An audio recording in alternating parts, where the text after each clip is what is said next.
ଜଗନ୍ନାଥ ପିଲାମାନେ ତୁମମାନେ ମୋ YouTube channel ଲିପୋ କ୍ଲାସେସ୍କୁ ସ୍ୱାଗତ। ତ ଆଜିର ଭିଡ଼ିଓରେ ପିଲାମାନେ ଦେଖିବେ କି +3 ଫାର୍ଷ୍ଟ ସେମିଷ୍ଟର କମ୍ପଲସରି ପେପର୍ ଯିଏକି ରହିଛି ଆମର BSc ଯିଏକି ଏନ୍ଭାयरमेंटाल ଷ୍ଟଡିଜ୍ ଆଣ୍ଡ ଡିଜାଷ୍ଟର ମ୍ୟାନେଜମେଣ୍ଟ। ତ ତାର ଆମେ ଆଜି ୟୁନିଟ୍ 4 2 ମାର୍କ क्वेश्चन गुड देखिए। पूर्व आम 1 mark MCQ test fill up and 1 word बा 1 सेंटेंस देखी देते।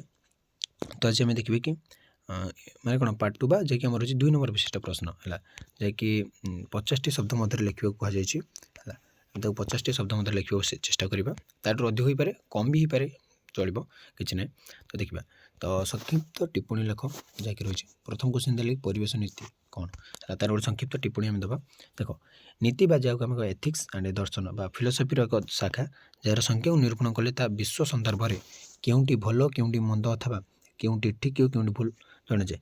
जब आम कह नीति मैंने कौन पे यहाँ हूँ एथिक्स से गोटे दर्शन बा फिलोसफीर से गोटे शाखा बा से गोटे पार्ट है बा से गोटे ब्रांच जब आम कहीपर से विश्व संदर्भ में क्योंटा ठीक आ क्योंटा भूल ताकू से जन था नीतिटा यही कार्यटा कले आम ठीक अच्छे यहाँ कार्य कले भूल करुचे।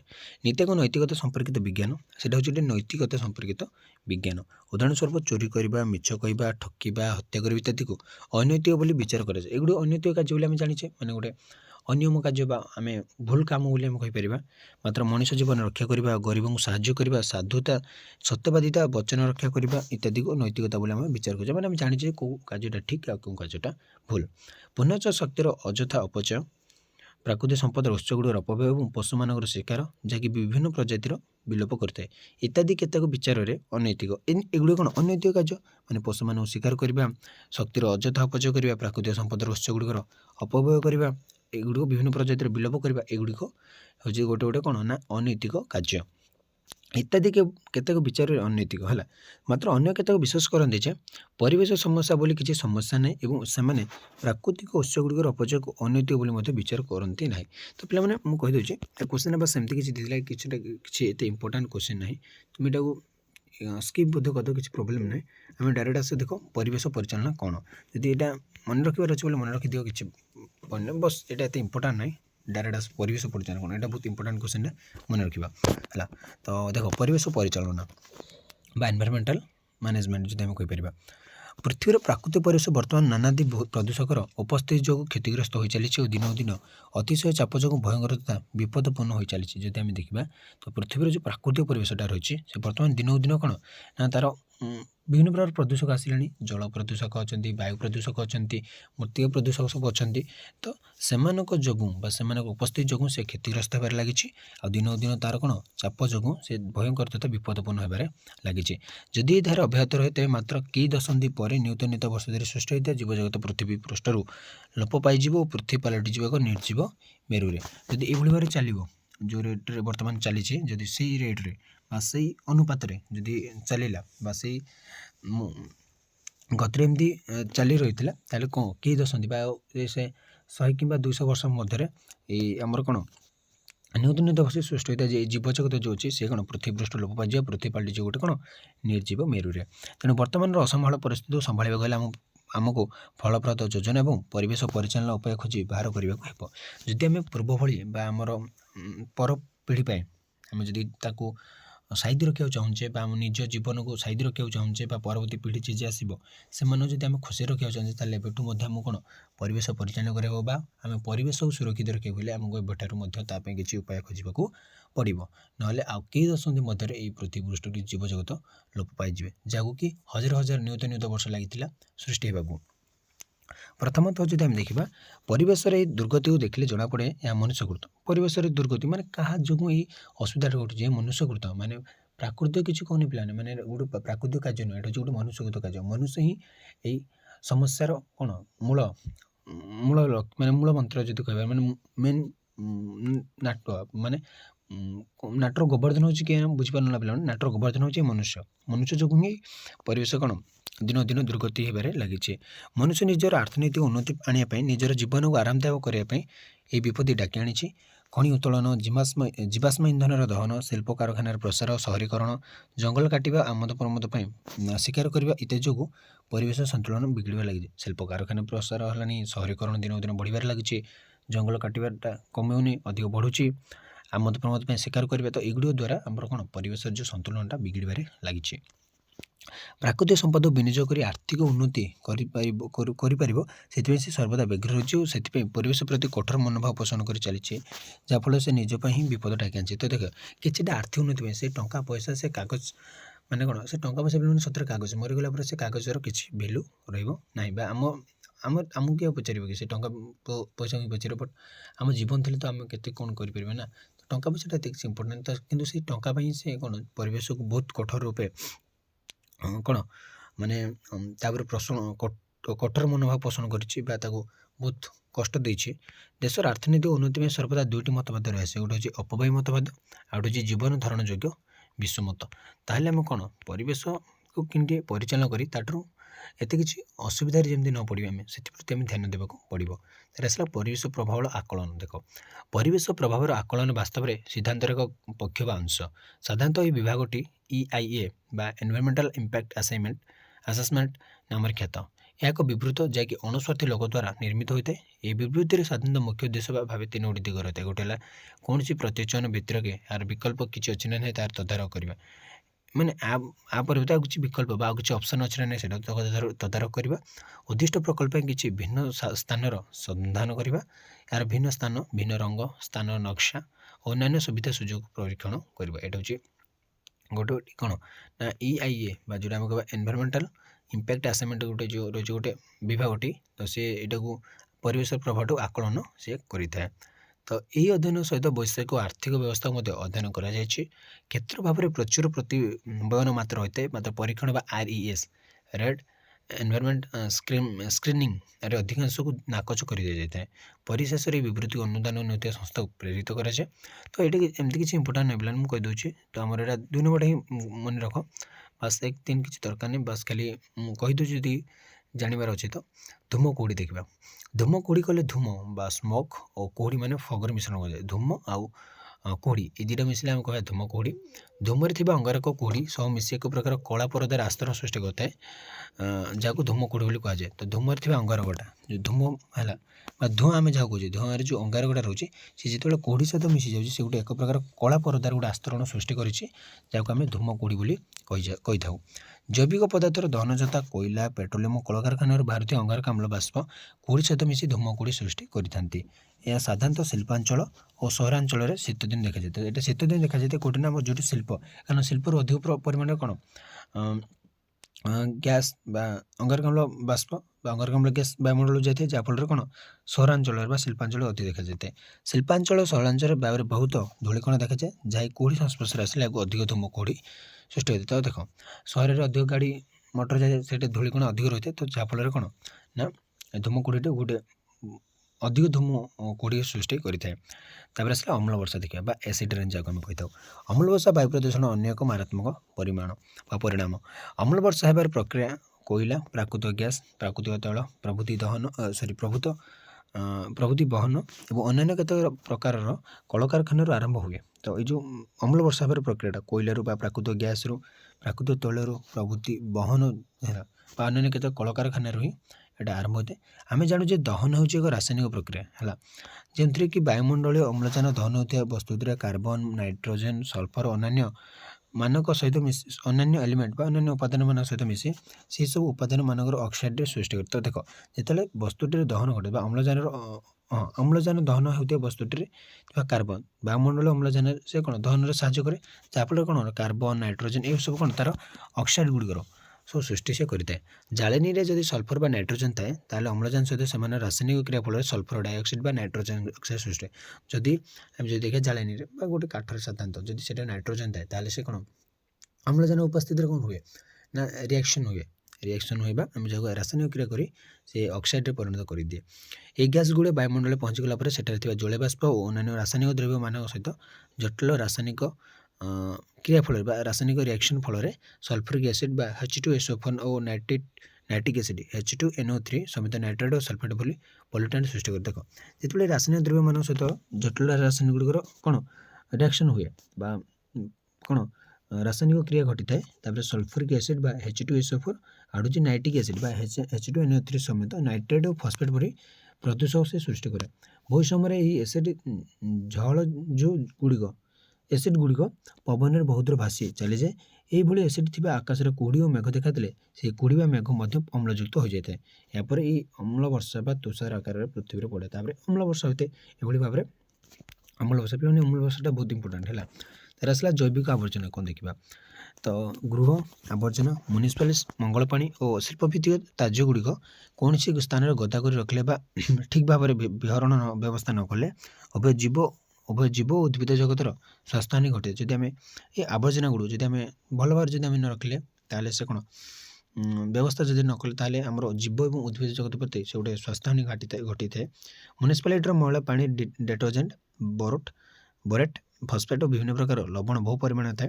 ଠିକ୍ ଭାବରେ ଶୋଧନ ନ କରି ଯଦି ଏହି ମଇଳା ପାଣିକୁ ଚାଷ ଉପଯୋଗୀ ଜମିରେ ନିଷ୍କାସିତ କରାଯାଏ ତାହେଲେ ଗଛ ଗୁଡ଼ିକର ବୃଦ୍ଧି ହୁଏ ନାହିଁ ଏବଂ ଫଳ ମଧ୍ୟ ଠିକ୍ ଭାବରେ ଆସେ ନାହିଁ।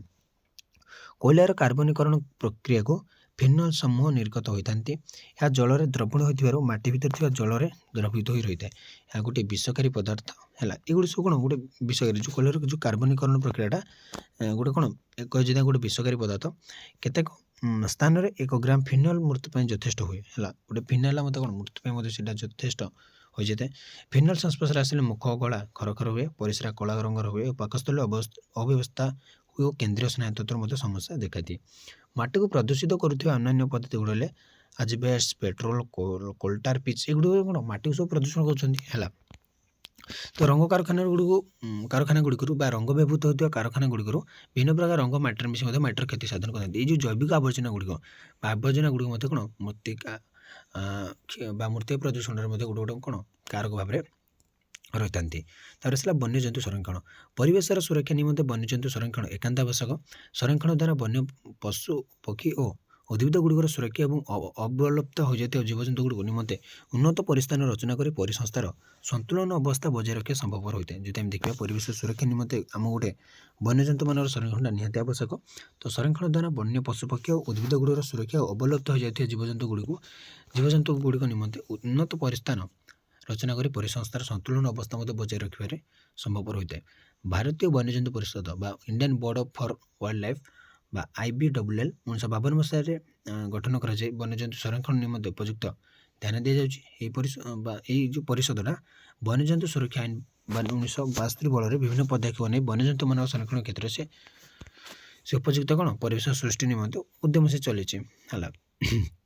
ତାପରେ ଆସିଲା ଜଳ ଆଇନର ଉଦ୍ଦେଶ୍ୟ। ଜଳ ପ୍ରଦୂଷଣ ପ୍ରତିରୋଧ ଓ ନିୟନ୍ତ୍ରଣ ଏବଂ ଜଳର ବାସ୍ତବ ଗୁଣବତ୍ତାର ସୁରକ୍ଷା କରିବା, ଏହାକୁ କାର୍ଯ୍ୟକାରୀ କରିବା ପାଇଁ ପରିଷଦ ଗଠନ ହୁଏ। ସେଇଟା ହେଉଛି ଜଳ ଆଇନର ମୁଖ୍ୟ ଉଦ୍ଦେଶ୍ୟ। ଜଳର ଭୌତିକ, ରାସାୟନିକ ଓ ଜୈବିକ ଧର୍ମରେ ପରିବର୍ତ୍ତନକୁ ଜଳ ପ୍ରଦୂଷଣ କୁହାଯାଏ। ତ ତା'ର ଯେଉଁ କ'ଣ ପରିବର୍ତ୍ତନ ଘଟିଥାଏ, ତା'ର ଭୌତିକ ଗୁଣରେ ପରିବର୍ତ୍ତନ ଦେଖାଦେଇଥାଏ, ରାସାୟନିକ ଧର୍ମରେ ପରିବର୍ତ୍ତନ ଦେଖାଦେଇଥାଏ, ତ ତାକୁ ହିଁ ଆମେ କହିବା ଜଳ ପ୍ରଦୂଷଣ। ଜଳରେ ସିଉଜ୍, କାରଖାନାର ଅପଦ୍ରବ, ଅନ୍ୟାନ୍ୟ ତରଳ ପଦାର୍ଥ, ଗ୍ୟାସ୍ ବା କଠିନ ପଦାର୍ଥର ମିଶ୍ରଣ ଇତ୍ୟାଦି ଜଳ ପ୍ରଦୂଷଣ। ଜଳରେ ଉପରୋକ୍ତ ପଦାର୍ଥ ମିଶିବା ଦ୍ୱାରା ଜଳର ଭୌତିକ ଧର୍ମରେ ପରିବର୍ତ୍ତନ ହୋଇଥାଏ। ମାନେ ଦେଖ, ଜଳରେ ଯଦି ବିଭିନ୍ନ ଗୋଟେ ଅପଦ୍ରବ୍ୟ ଗୁଡ଼ିକ ମିଶିବ ତାହେଲେ ଆପେ ଆପେ ଜଳର ପ୍ରଦୂଷଣ ଘଟିବ। ଜନସ୍ୱାସ୍ଥ୍ୟର କ୍ଷତି କିମ୍ବା ଘରୋଇ ବ୍ୟବସାୟ, ଶିଳ୍ପ କାରଖାନା, କୃଷି ବା ଅନ୍ୟାନ୍ୟ ବ୍ୟବହାର ପାଇଁ ନିରାପଦ ଉପଯୋଗୀ ନ ହୁଏ କିମ୍ବା ଜୀବ, ଉଦ୍ଭିଦ ଓ ଜଳଜୀବମାନଙ୍କର ଜୀବନ ଓ ସ୍ୱାସ୍ଥ୍ୟ ପାଇଁ ସେ ନିରାପଦ ନୁହେଁ, ତେବେ ତାକୁ ଜଳ ପ୍ରଦୂଷଣ ବୋଲି କୁହାଯିବ। ମାନେ ଯେଉଁ ଜଳଟା ହେଲା ଆମ ବ୍ୟବହାର ନ ଆସିଲେ ତାକୁ ଆମେ କହିବା କ'ଣ ଜଳ ପ୍ରଦୂଷଣ ହୋଇଛି ହେଲା। ଏ ଆଇନ ବଳରେ କେନ୍ଦ୍ର ତଥା ବିଭିନ୍ନ ରାଜ୍ୟରେ ପରିଷଦ ଗୁଡ଼ିକ ଗଠନ କରାଗଲା। ତ ପରିଷଦ ଗଠନ କରାଯାଇଛି ହେଲା। ତ ବାୟୁ ଆଇନ ଉଦ୍ଦେଶ୍ୟ। ବାୟୁ ଆଇନକୁ କ'ଣ ପାଇଁ ଲାଗୁ କରାଗଲା ନା ଦେଖ, ବାୟୁ ପ୍ରଦୂଷଣର ପ୍ରତିରୋଧ ଓ ନିୟନ୍ତ୍ରଣ ହେଲା, ଏଥିପାଇଁ ପରିଷଦ ଗଠନ କରାଯିବ। ତ ବାୟୁମଣ୍ଡଳରେ କୌଣସି କଠିନ, ତରଳ, ଗ୍ୟାସୀୟ ପଦାର୍ଥର ପରିମାଣ ଯୋଗୁଁ ଯଦି ବାୟୁ ମନୁଷ୍ୟ, ଉଦ୍ଭିଦ ଓ ପରିବେଶ ପ୍ରତି କ୍ଷତିକାରକ ହୁଏ ତେବେ ବାୟୁ ପ୍ରଦୂଷିତ ହେଲା ବୋଲି ଆମେ କହିବା। ଏହି ଆଇନ ବଳରେ କେନ୍ଦ୍ରରେ ରାଜ୍ୟମାନଙ୍କରେ ସବୁ ପରିଷଦ ଗଠନ କରାଯାଇଛି। ତ ଉଭୟ ଜଳ, ବାୟୁ ଓ ମୃତ୍ତିକା ପ୍ରଦୂଷଣ ପ୍ରତିରୋଧ ନିୟନ୍ତ୍ରଣ ପାଇଁ ବର୍ତ୍ତମାନ କେନ୍ଦ୍ରରେ ପ୍ରତି ରାଜ୍ୟରେ ଗୋଟେ ପରିଷଦ ଗଠନ କରାଯାଇଛି। ତ ସେଇଟା ଏତେ କିଛି ଇମ୍ପୋର୍ଟାଣ୍ଟ ନୁହଁ। ତ ବାୟୁ ଆଇନ ଯେଉଁ ସବୁ ମସିହା ଗୁଡ଼ିକ ପିଲାମାନେ ଅଛି ବୁକ୍ରେ ସବୁ ଥିବ ସମସ୍ତଙ୍କର, ସେଇଟା ମନେ ରଖିଦେବ ହେଲା। ଜଙ୍ଗଲ ପାଇଁ, ତାପରେ ଆମର ସବୁ ମୃତ୍ତିକା ପାଇଁ ଏଗୁଡ଼ିକ ମନେ ରଖିଦେବ। ତାପରେ ଦେଖିବା 10 ନମ୍ବର କ୍ୱେଶ୍ଚନ୍, ସବୁଜ ଗୃହ କ'ଣ ଓ ଏହାର ପ୍ରଭାବ କ'ଣ ଦେଖିବା। ସବୁଜ ଗୃହ ହେଉଛି ଏପରି ଗୋଟେ ଗୃହ ଯାହାର ଛାତ ଏବଂ କାନ୍ଥ କାଚରେ ତିଆରି ହୋଇଥାଏ। ସେଇଟା ତା'ର କାନ୍ଥ ଏବଂ କାଚ ସବୁ ଛାତ ଏବଂ କାନ୍ଥ ସବୁ କାଚରେ ତିଆରି ହୋଇଥାଏ। ଏ ଘର ଭିତରୁ କମ୍ ତରଙ୍ଗ ଦୈର୍ଘ୍ୟ ବିଶିଷ୍ଟ ସୂର୍ଯ୍ୟରଶ୍ମି ପ୍ରବେଶ କରିଥାଏ, କିନ୍ତୁ ଅଧିକ ତରଙ୍ଗ ଦୈର୍ଘ୍ୟ ବିଶିଷ୍ଟ ବାହାରକୁ ଯାଇ ପାରିନଥାଏ। ଦେଖ, कम तरंग विशिष्ट सूर्यरश्मि प्रवेश करते किंतु बाहर को से जापारि न था फल घर भितर उष्म रही है। ए काचघर भितर विभिन्न सबुज उद्भिद पृष्ठि बढ़ी था माने कौन सूर्यग्रहण जाए कि सूर्यग्रहण बाहरी पारे ना जहाँफल कौन ता भर कौन गरम लगे गरम भितर माने उद्भिद गुड़िक सेठारे बची था। मनुष्य को थोड़ा अन्य कारण वायुमंडल अंगारकाम्ल मात्रा वृद्धि पाइबा जो अत्यधिक ताप शोषित हो पृथ्वी पृष्ठ क्रमश गरम हो जाए यहाँ पृथ्वी सारा गरम रहा सबुज ग्रह प्रक्रिया बोली आम कही एभली भाव में मनुष्यर कारण अन्य कारण वायुमंडल अंगारकाम्ल मात्रा वृद्धि पाई अत्यधिक चाप सेमती सृष्टि होती सूर्यकिरण काच भितर गले उष्णता वृद्धि कर भाव में मनुष्यर किसी कार्यकलाप जो पृथ्वी मंडल से देखा दी जहाँ आम कही कौन ना कौन कही ना global sorry greenhouse effect सबुज गृह प्रभाव तापर मानव संबल कौन देखा मानव संबल कले देशर जनसंख्या जनशक्ति श्रम शक्ति प्रतिफलित करते साधारण भाव देशर जनसंख्या अर्थव्यवस्था को श्रम शक्ति जोगाई अर्थनैतिक उन्नयन साधन करें। देशर जनसंख्या जनशक्तिर समुदायर दक्षता श्रम कुशलता शिक्षा उत्पादन क्षमता दूरदृष्टि और सांगठनिक दक्षता को से देशर मानव संबल बोली कह जाए। ये अर्थ में मानव संबल कले मानविक पुंजी को दर्शाई था जहाँ जनशक्तिर श्रम दक्षता श्रम कुशलता और वैषयिक ज्ञान आदि को बुझाई था। तो मानव संबल मैंने प्रकृत कले मैंने देशर जो जनसंख्या देशर जनशक्ति को आम कह देशर मानव संबल। तो तार जो श्रम कुशलता अच्छी तार जो दक्षता अच्छी तार जो शिक्षा अच्छी तार जो उत्पादन क्षमता अच्छी ताकू ही आम कह मानव संबल। तो जन्महार कौन देखिए पे बहुत इंपोर्टाट एगुड़िक है यूनिट 4 जन्महार ये गोटे मृत्युहार आसला ये दुटा बहुत इंपोर्टाट मन रखि। तो प्रति 1000 जनसंख्या हाराहारी जन्म लाभ कर शिशु को शिशु संख्या को आम जन्महार बोली कहबा। जन्महार साधारणतः प्रजनन क्षमता पर निर्भर करे जहाँ युवती मानक विवाह बयस शिक्षागत योग्यता परिवार गठन निमंते इच्छा पर निर्भर करें। साधारण भाव भारत में हाराहारी विवाह बयस अन्य राष्ट्र मान तुलना टी कम अच्छी क्रमे यह बयस सीमा वृद्धि पाइबार लगी। तो 1891 मसीहार जनगणना अनुଯାयी यार हाराहारी बयस था 12.5 वर्ष वृद्धि पाई 1951 है 15.6 पहुँची और 1981 मसीह 18.3 वर्ष को वृद्धि पाई। अन्य प्रकार भारत पुरुष मान हाराहारी विवाह बयस सीमा 23.3 को वृद्धि पाई।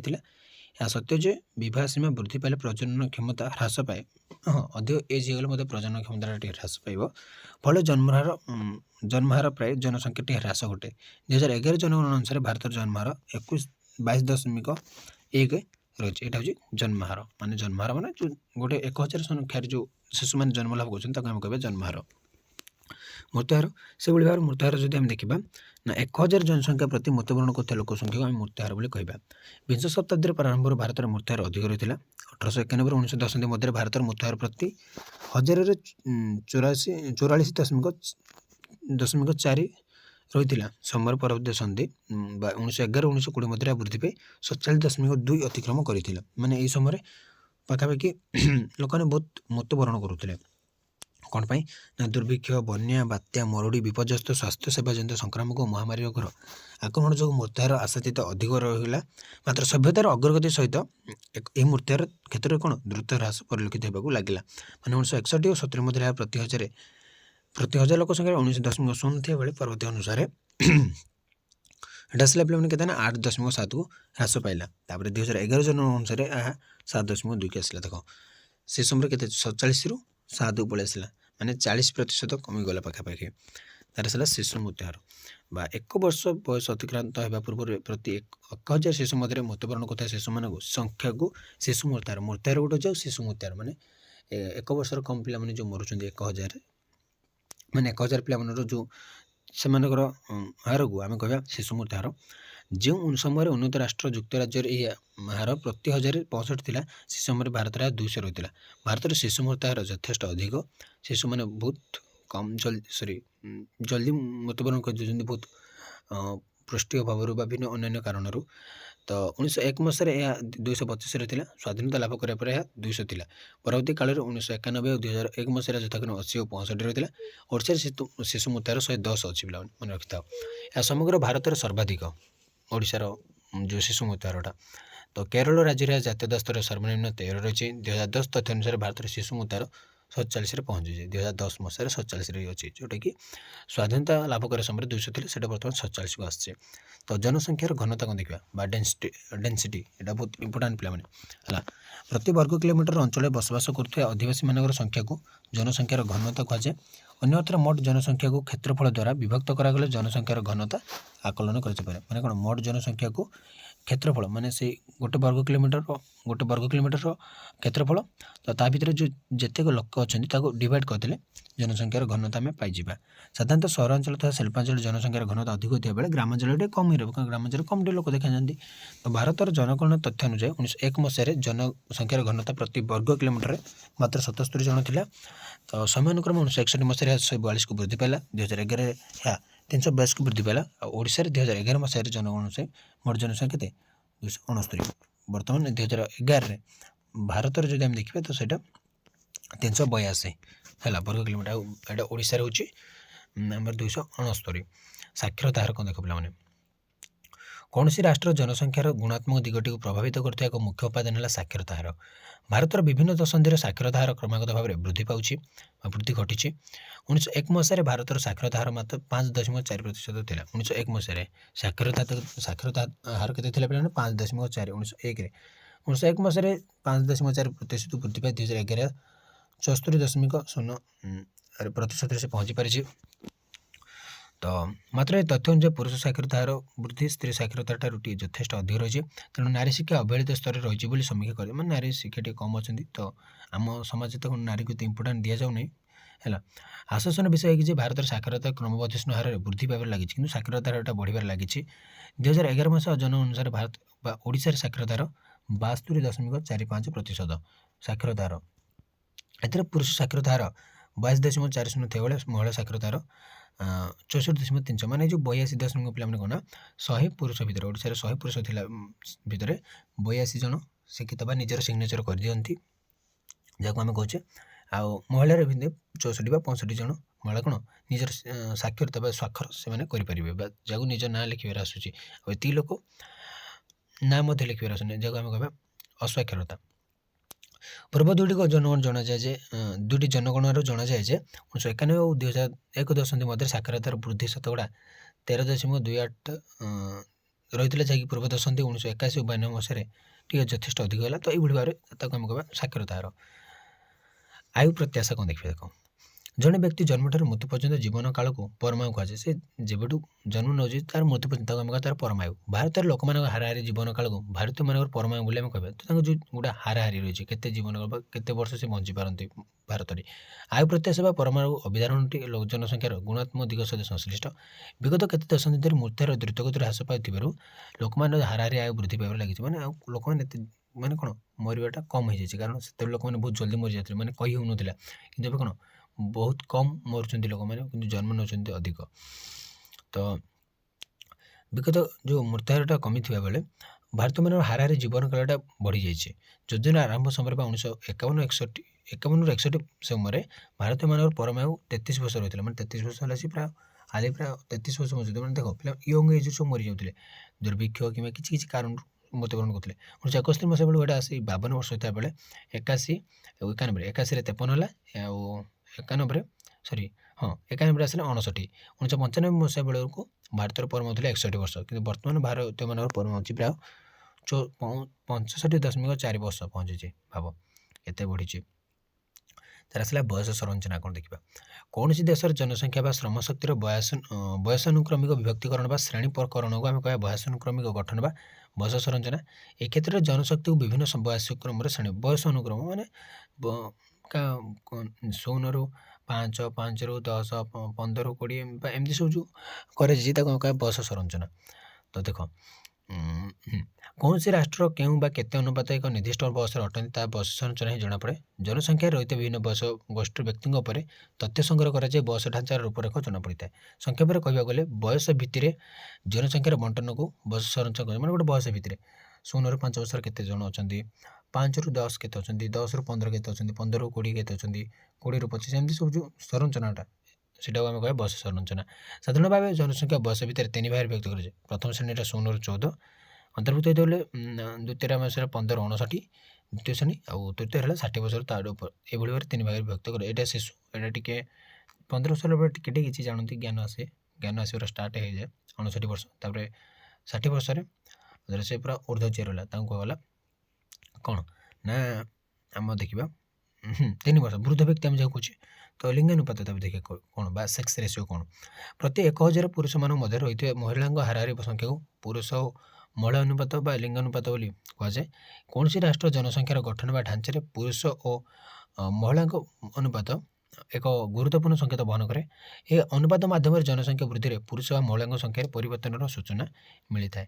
1901 ମସିହାରେ ଜନଗଣନାରେ ଭାରତରେ ପ୍ରତି 1000 ପୁରୁଷମାନଙ୍କ ମଧ୍ୟରେ ପ୍ରାୟ 972 ମହିଳା ରହିଥିଲେ। 1000 ପୁରୁଷରେ ପ୍ରାୟ 972 ମହିଳା ରହୁଥିଲେ।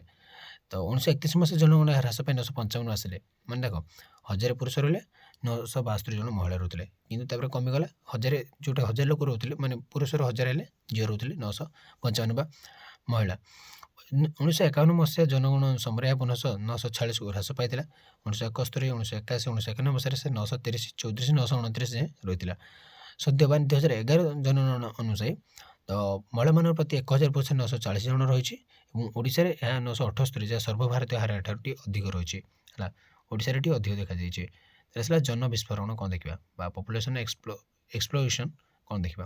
ସାଧାରଣ ଭାବେ କୌଣସି ଦେଶରେ ଜନସଂଖ୍ୟାର ଦ୍ରୁତ ବୃଦ୍ଧି ପରିଲକ୍ଷିତ ହେଲେ ତାକୁ ଜନ ବିସ୍ଫୋରଣ ବୋଲି କୁହାଯାଏ। ମାନେ କ'ଣ ଗୋଟେ ଲୋକମାନେ କ'ଣ ପୁରା ବିସ୍ଫୋରଣ ଭଳିଆ ମାନେ ଫୁଟୁଛନ୍ତି ଯଦି ଆମେ କହିବା। ଦେଖ ବମ୍ବଟେ ହେଲେ କିନ୍ତୁ ପୁରା ବହୁତ ଗୁଡ଼ିଏ ମାନେ ଧୂଳି ଫୁଳି ସହିତ ପୁରା ବିସ୍ଫୋରଣ କରିଦେଉଛି। ତ ସେଭଳି ଭାବରେ ଜନ ବିସ୍ଫୋରଣ ଅର୍ଥ ବ୍ୟବସ୍ଥାରେ ଏକ ଚିନ୍ତା ପ୍ରକଟକାରୀ ପରିସ୍ଥିତି ଯାହା ସୃଷ୍ଟି କରିଥାଏ, ଯାହାଦ୍ୱାରା କୌଣସି ରାଷ୍ଟ୍ରକୁ ଉତ୍ତମ ଅଭିବୃଦ୍ଧି ହାରର ଲକ୍ଷ୍ୟ ହାସଲ ଦିଗରେ ସମର୍ଥ ହୋଇପାରେ। ଯଦି ଦେଖ ଜନସଂଖ୍ୟା ବଢ଼ିବା ଦ୍ୱାରା ଗୋଟେ ରାଷ୍ଟ୍ର ତାର କ'ଣ ଲକ୍ଷ୍ୟକୁ ସେ ପାଇପାରେ ନାହିଁ ବା ଲକ୍ଷ୍ୟ ଦିଗରେ ସେ ସମର୍ଥ ହୋଇପାରେ ନାହିଁ। ଅର୍ଥବ୍ୟବସ୍ଥାରେ ଅନ୍ୟାନ୍ୟ ନକାରାତ୍ମକ ପ୍ରଭାବ ପରିଲକ୍ଷିତ ହେବା ସଙ୍ଗେ ସଙ୍ଗେ ବ୍ୟାପକ ଦାରିଦ୍ର୍ୟ ମଧ୍ୟ ଦୃଷ୍ଟିଗୋଚର ହୋଇଥାଏ। ଜନସଂଖ୍ୟା ଚଳନ ତତ୍ତ୍ୱର ପ୍ରକ୍ରିୟାରେ ତତ୍ତ୍ୱର ଦ୍ୱିତୀୟ ପର୍ଯ୍ୟାୟରେ ଉତ୍ପନ୍ନ ଏକ ବିସ୍ଫୋରକ ପରିସ୍ଥିତିର ଅର୍ଥନୀତିର ଅଚଳତା ମାନ୍ଦାବସ୍ଥା ସୃଷ୍ଟି କରେ। ମାନେ କ'ଣ ସେଇଟା ଦେଶର ହେଲା, ତ ସେଇଟା ଆମ ଦେଶର ଅର୍ଥନୀତିରେ ବହୁତ ପ୍ରଭାବ ପକାଇଥାଏ ପିଲାମାନେ ହେଲା, ଅର୍ଥନୀତିରେ ବହୁତ ପ୍ରଭାବ ପକାଇଥାଏ। ତ ସେଇଟା ହେଉଛି ଆମର କ'ଣ ଜନ ବିସ୍ଫୋରଣ। ଆସିଲା କ'ଣ ଅଭିବୃଦ୍ଧି ସଂକ୍ରାନ୍ତ ବିବୃତ୍ତି। ତ ଏଇଟା କିଛି ନାହିଁ, ଛାଡ଼ ପିଲାମାନେ 20ଟି ଆମେ ଦେଖିଲେ। ତ ତାପରେ ଆମେ ଦେଖିବା ପିଲାମାନେ 5 ନମ୍ବର ବିଶିଷ୍ଟ ପ୍ରଶ୍ନ। ତ ସେତେବେଳେ ଯାଏ ରହୁଛି। ଜୟ ଜଗନ୍ନାଥ।